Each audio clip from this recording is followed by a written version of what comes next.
Okay, Coven of Cool, Witchy Mitchy here, and this week we're covering horror.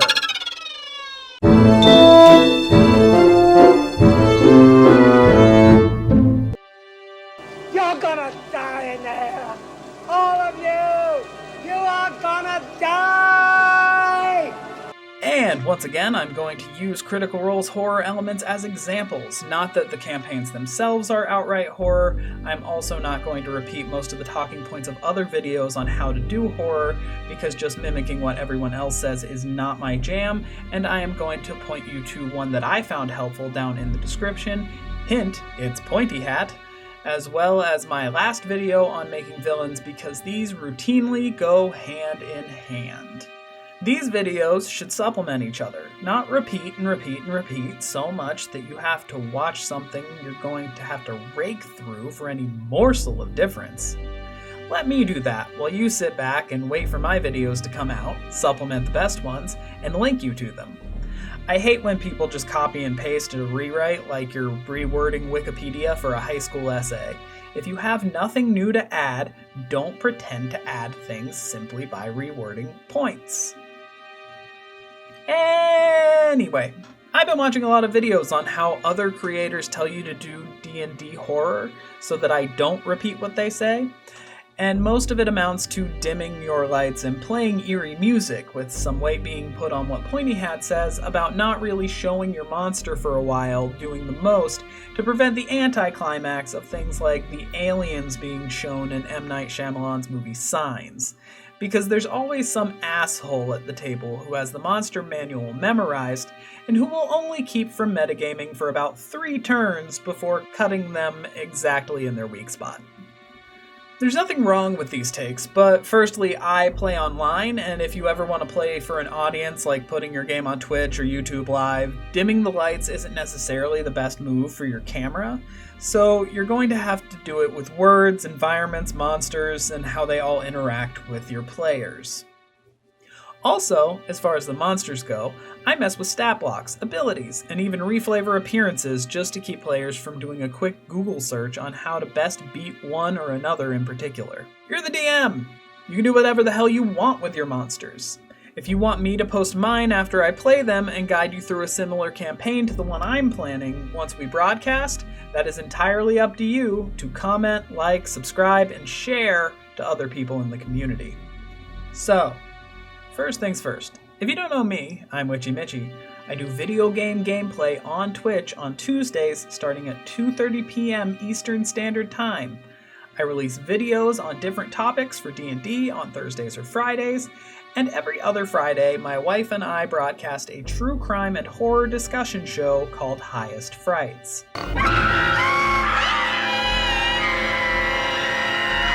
Yeah, nice meeting you too.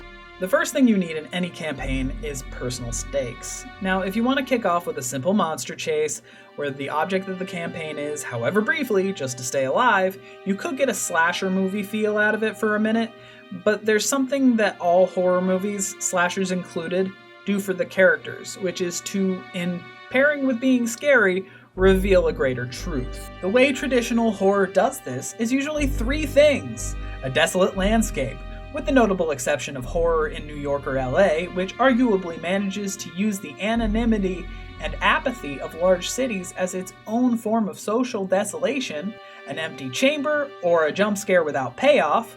This lulls the audience or party into a false sense of security, so the actual jump scare is that much more effective. I'm looking at you, Woman in Black and Haunting of Bly Manor. And finally, the monster itself. Freddy, Jason, John Doe, the Frankenstein monster, the Hag and the Mighty Nine, the Briarwoods, and Vox Machina. The main features of the desolate landscape, the empty chamber, and the monster all function together to reveal things about the setting, the characters, the past, etc. They are just truth vehicles for unraveling the mysteries of your campaigns, which can function exceedingly well in your early level play. Critical Role had elements of horror in both of its first 2 campaigns, so I'm going to be using them once again because they're easier to access and tend to have longer campaigns than things like Dimension 20 from what I've seen. Which of these elements from horror did Critical Role do well? Which did they do poorly? Honestly, they did a pretty bang-up job overall. Matt Mercer is pretty decent at these elements. Which campaign did it better overall? Warning, spoilers for Vox Machina and Mighty Nine abound, so be careful. So without further ado, let's crack into my 3 must-haves for your horror campaign. The first thing you need in horror is a desolate landscape. If Stephen King has taught us anything, it's that a run-down small town in the middle of nowhere can go a long way in making the audience, or in this case the players, and maybe also the audience, feel isolated. Maybe it's a haunted house across a commonly flooded land bridge, a plagued summer camp, an old ramshackle cabin in the woods, a dying small town in New England, an asylum in the middle of nowhere, an impossible-to-find spot deep in the Pacific Northwest woods. I recommend the Tanis podcast if you're going that route. In my opinion, neither Critical Role campaign did this one perfectly in terms of what the landscape could have been in terms of sheer eeriness, but both did around a 7 or an 8 out of 10 in terms of horror. I think this was also covered in Pointy Hat's video on horror under his story pillar for lore building, and I absolutely recommend pairing this method with his creature feature method, but the area surrounding the main monster or monsters, the hag or the Briarwoods in this case, was absolutely decimated. The hag being surrounded by a dangerous swamp, the Briarwoods being surrounded by a ruined city and zombies that included zombie giants. So far as clearly killing the protectors of Percy's family and going all reduce, reuse, reanimate on their asses, and then adding yet another major threat from the zombified giants, I think the Briarwoods have the leg up in this regard. A town that was personal to a character was decimated. It furthered not only the show of power that no one in the city could stand against to them, but it also showed the destruction that the villains of this arc are capable of rending. The threat was very clearly real, and it came from something that was distinctly personal: the reanimated corpses of defenders and members of a character's family. It lurked around every corner, and it had the potential of revealing their location to the big bads at all times. If you want an example of this in fiction, I recommend almost any English Gothic horror novel or about 85% of horror movies. Dracula's Castle, Frankenstein's Remote Laboratory, Bly Manor, The Cabin in Evil Dead, The House in Casper. It's all remote, and no one ever has any fucking cell reception. It's like farming communities in Vermont, but without the apple cider donuts that you can pull over and buy off the side of the road. If I'm giving one the 7 and the other the 8 is going to the Briarwoods for making it entirely personal to Percy by wrecking his house and hometown, and the party by hanging them an effigy from the Sun Tree. Also, they get extra points for accomplishing it within a city, if not a very crowded one.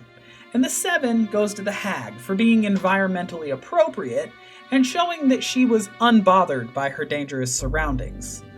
I think we may have been purposely left unsure of whether or not she manifested and rotted the surrounding swamp, or if she just made a home where it already existed. That lack of certainty left us questioning the true extent of her frightful power and demotes her under the Briarwoods, because their corruption of Whitestone was certain and terrifying without them even having to be present. But, making a personal aside, zombies are kind of overused in terms of horror, and at this point even in D&D. So even with the personal angle, the Briarwoods only deliver an 8. And the zombified swamp creatures, the hag, are just a rehash of that same old that are even less effective, especially given the 2 clerics with powers to turn and eventually destroy undead. They're even more easily dispatched in the second campaign, so even the power of the hag that's in question is lessened by the classes of characters in the party. I think to get a 10 for this category in terms of horror, they would have had to deliver something like the movie 7 or even Scream 6 and pull that shit off in a crowded city that they weren't already dominating politically and or socioeconomically. And they'd have to do something other than a zombie outbreak. In D&D, that, to me, would feel like a real feat of DMing. If you want a good example of how to do this in fiction, I highly recommend Libba Bray's Diviners series. That, in and of itself, could be an entire D&D campaign. Second, you need an empty chamber. When the party arrives at the designated lair, they find it virtually abandoned. Vox Machina found most of Whitestone Castle deserted, and the hag's cottage was absolutely empty save for her belongings when the Mighty Nine showed up. Empty spaces subvert the expectations of players and viewers when you're expecting to find a big scary monster. This is the D&D equivalent of that horror movie musical crescendo moment somewhere near the beginning with a jump scare that doesn't ever actually come. It's kind of like the physical building equivalent of the obnoxious Cha-Cha monkey in Woman in Black. Does Vox Machina eventually find a few highly personal sub-henchmen? And does the hag eventually show? Yes! Who did this better? Again, the win goes to the Vox Machina campaign because Matt used this opportunity to reveal deeper truths about Percy's past and Cassandra's survival. If you want to see why sub-henchmen are key to memorable stories, particularly the ones with great villains, go watch my other video on making great villains. Whitestone Castle, as empty, lent itself to revealing more and more about not only Percy, but his sister and the Briarwoods. This is horror functioning as a vehicle for truth. This is horror's purpose embodied. This is Sparta! The hag's initial appearance wasn't really a moment that lent itself to henchmen, or to sub-henchmen, or to backstory. As the first move in terms of interacting with her was to negotiate, we didn't see anything except the hag and some of her weird belongings. And none of the monsters on the way in really revealed anything or any greater truth about her to the players, nor did it reveal anything new about the players. So it didn't instantly deepen anyone's character to simply approach and see her and her things. I'm going to give Vox Machina a 9 on this, whereas the hag only gets like a 6. Finally, we have the monsters. We have arrived. What makes horror movie monsters monstrous? Part of it is their human quality. Your early bosses, or arguably any bosses in a horror campaign, should not be entirely inhuman. There's not even the chance of revelation of a deeper truth when the boss is simply animalistic or zombified and unable to speak. You take away that ability to speak, you take away a lot from your story. However, there is nothing against inhuman aspects, inhuman elements. And depending on how big and how bad the monsters themselves are in your campaign, the bigger and badder the bosses are going to be out of necessity. The Briarwoods are trying to raise Vecna, not that we know that initially. All we know is that there's a ball of evil anti-magic and that there's a ritual that is clearly not good. We don't find any deeper meaning here. We don't find anything out about what the party is willing to risk for each other and for their own happiness, other than the obvious life and limb of battle, and we don't even find out what the ball is, or what it means until later. We just see a fight, and while one Briarwood is a vampire and the other is a powerful necromancer, and they're a creepy power couple, on approach, the hag is known to be a being of tremendous power, having gifted Beauregard's father with a hot tip that led to a fortune. Her reputation for twisting the fabric of reality to change fate and hold Veth in the form of Not looms even larger than that of Percy's revenge plot against the people who wronged his family. As for horror effects, she has a hunched back, is hulking, and the most disturbing feature of all, has not 2, but 4 fucking elbows on her overlong arms, and she feeds off of misery. Her main purpose is negotiating what would be the greatest possible misery of all. The hag can alter her cabin to be inescapable and, however temporarily, impenetrable, and demands the party come inside to speak their piece one by one. The situation is tense, the stakes are extremely high, and the aim of the monster, in this case, is to be tied to as much misery as she can cause in the world. She's a massive and powerful entity, and through her we learn what misery everyone is willing or able to sacrifice or cause for Veth's ultimate happiness in regaining her true form. The hag takes the victory in being the greater monstrosity, if taking the loss in terms of actually going into battle. If anything, she revealed just how duplicitous Jester Lavore can be. She was defeated by the power of friendship and dank cupcakes. The Briarwoods didn't really do that. This could be in part because of everything that was already revealed up until that point. Or it could just be that the dialogue didn't work out that way in terms of the fight. But somehow, I doubt they had very much more to say. Even if it's a slasher monologuing like the unsub Vincent Shire on Criminal Minds in the episode Broken Mirror. Jason Gideon, an expert in the criminal psyche, yet unable to diagnose the autistic leanings of the very insecure Dr. Reed. Well, maybe he can make money counting cards in Las Vegas. I highly recommend you supplement your monster build itself with Pointy Hat's creature feature method of monster building once you've established how your monster is going to reveal greater truths and/or insecurities about your player characters or themselves to the party overall. However, I don't necessarily recommend using his Restless for an arc like this, especially if you're going to create straight-up horror-style campaigns that reveal any greater truth about your player characters, unless you're basically full-on going to steal the monster from It Follows and show that your horny bard TM doesn't care who they hurt and that they're actually just being a horny bard TM in order to survive. Why? The monster he created was in fact a bit too on the nose for the name of his method, and was more creature than humanoid. Unless it manages to magically chase the party back to a greater threat, creatures like Pointy Hat's Restless are better battle fodder in a horror campaign than actual horror monsters. I recommend making something sinister, using something like the Hag or something like the Briarwoods, something that can speak physically or psychically, or some warped version of any of the various playable species of D&D in order to create your monsters. Why do I recommend this, you ask? When the killer in the movie is human, or at least used to be, or has the appearance of being human, it reveals the truth about your players the way the titular devil did to the passengers of the elevator in the movie Devil. Or it does what literally almost every demon does to someone in a possession horror movie in shouting out their greatest sins. I'm going to give a 9 to the Hag for this, only deducting a single point for it being kind of clunky and slow as a method to make them come in individually like that. It suited the feel of the Mighty Nine campaign, but I have trouble thinking of this as actively scary because of the sluggish nature. I feel like there are faster ways to play on everyone's fears and insecurities. And here I'm giving a solid 6 for the Briarwoods, because honestly what they did most was fight. Even the trash talk wasn't a huge play on any of the individual party members' insecurities, and they didn't really get fully inside of their heads except for some instances of outright mind control, and they didn't reveal any deeper truth. For this sort of final confrontation, I recommend a look at Pennywise from Stephen King's It, a clown that is capable of becoming the embodiment of each character's greatest fear, and is also capable of becoming a giant spider alien kaiju thing. Read the book if you want more detail, but Pennywise is also female and lays eggs, which is virtually never covered in the movies.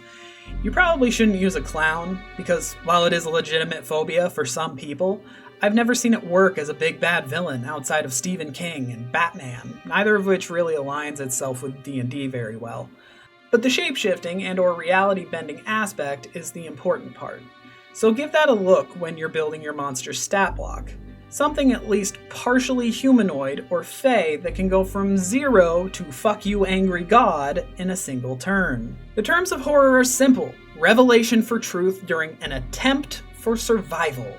The desolate landscape reveals the power of the enemy. The empty chamber reveals backstory, reveals answers to what is really happening, or at least vague hints, and the monster itself reveals the other things we didn't know about the character or characters in question, or the situation in general going in. If you follow this formula in your campaign and supplement it with Pointy Hat's creature feature method, which I'll link below, and possibly also with my villain building method, also linked below, I guarantee your players will flip their shit at their desks, your table, or even sitting in their own bed with their laptop, a dice app, and a digital character sheet.